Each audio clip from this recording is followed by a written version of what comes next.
older brother or whatever in Bonnie and Clyde, and I don't Yeah, know, playing Robert Redford's like ski coach in Downhill Racer, or the corrupt cop who hounds Chris Christopherson's hippie musician in a movie called Cisco Pike. Like yeah, he the said. dude was really not, that established. Yeah, he said in an interview that he at that time he was known in the industry but not known to an audience. So they were taking a big chance on him. Now Friedkin is the type to say like I don't really care. Like I think even Friedkin had an idea to put a note like an absolute nobody in the role, and that didn't work out either. And Friedkin was against Hackman at first. And That's so interesting. I would yeah, have thought that he might have been for, just because maybe he me saw like too. one of his off Broadway shows or something, or because he was in the Yeah. theater. And I know that that was what, Hackman did for quite a while, because he was a Marine radio operator. And I think he tried to be a theater actor as early as like the 1950s when the war was over. And the only thing I know about his backstory is that apparently he was like briefly roommates with like Dustin Hoffman and Robert Duvall. And they were all a bunch of like California guys who moved to New York trying to make like New York movies and got into TV and all that kind of stuff. And I know that Okay. he did get an Oscar nomination for supporting actor, I think, before this, in a movie called I Never Sang for My Father. But apparently it was like this father-son drama with Melvin Douglas. And, it was enough that the studio kind of went, well, if we can't get Steve McQueen, I guess maybe we can vouch for this guy. And I don't know, it just kind of worked for me because it felt like a desperately hungry actor Totally. getting paired with like an equally hungry, like up and coming director with a great idea for how to adapt this material. And, And the I rest was think kind of history. They both won their first Oscars for this. and I think that both of them have a very like stubborn and passionate style to them, which is good, because I did like in interviews they were saying that they really butt heads a lot of the time. There's this funny Friedkin story that Friedkin was telling where he like it was really fucking cold in New York City apparently when they were filming this, like to the point where the crew would have to go in and out of stores in between takes because of how cold it was. And he was trying to get a take of just Gene Hackman acting cold or being cold, and they turned it into this classic, like what I would think would be like a classic director actor argument of like language and what they think performance is. And he was just saying stuff like, he was like, I don't want you to act like you're cold, I just want you to be cold. Stuff like that. And just I can imagine them going back and forth. But then it also came to like we were talking earlier a little bit about Hackman being uncomfortable with some of the stuff he had to do in the script because of how disgusting this character actually is. And again, it's Friedkin's style, it seems. I've heard it from other actors as well, that he's just kind of like, you're gonna do what I tell you to do. And he had a Kubrick sense, I think, too, where it's like, if I need to push you a little bit, I'm going to do it if it gets me what I need.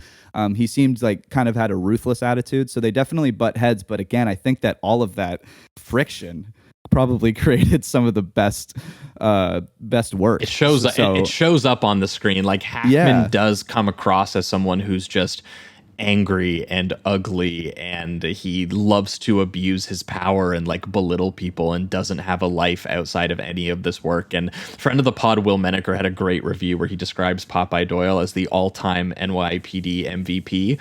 He's a 5-tool player who can kill feds, get other cops killed, say slurs, hates all minorities, including the French and Italians, and leads the league in nickel bag narcotics arrests, black people harassed, and using his badge to get laid.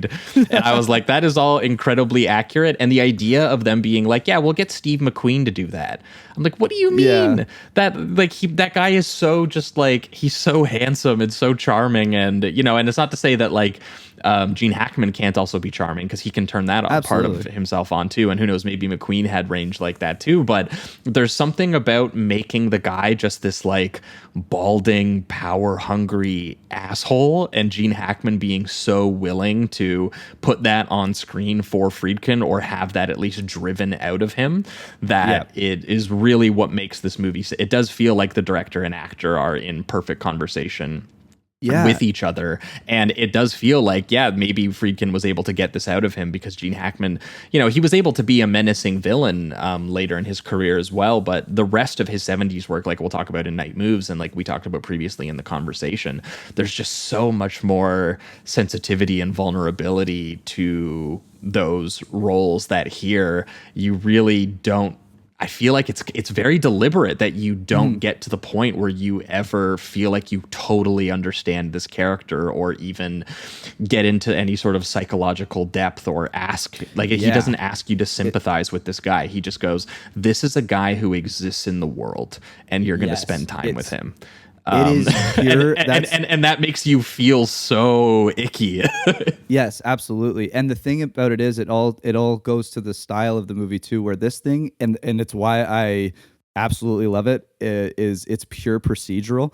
And it's the so blunt. And that it's is so where blunt. Right, exactly. And that is where the character development really happens, is just watching them do the job, like how they do the job, how they interact with things. And the thing that's amazing is the one time that it kind of almost deters and does a little curveball, takes a left turn and goes, oh, we're going to go to a bar and get drunk together and have like a one-on-one. That turns into him following somebody and scoping somebody out. And even Roy is like, dude, I thought we were just getting a beer. And he's like already back on the job. So the moment that you think you're going to get this, like, okay, this is where they start to do the character development of the 70s, where like they have some long drawn out exposition about his past or whatever it is, and then boom, he's just right back to work, and it never lets up from there. And I just think that that's a brilliant choice. Brilliant. Yeah, he like Friedkin really teaches you how to watch it right away with that opening prologue, right after this kind of like pounding opening credits, where you get a little bit of what's going to be this Don Ellis score throughout the movie, which I think is incredible, which is just so like ominous and screechy. It's like this avant-garde jazz that sometimes just does like clanging or makes you feel like you have tinnitus for a little while you're watching it. Like there's so many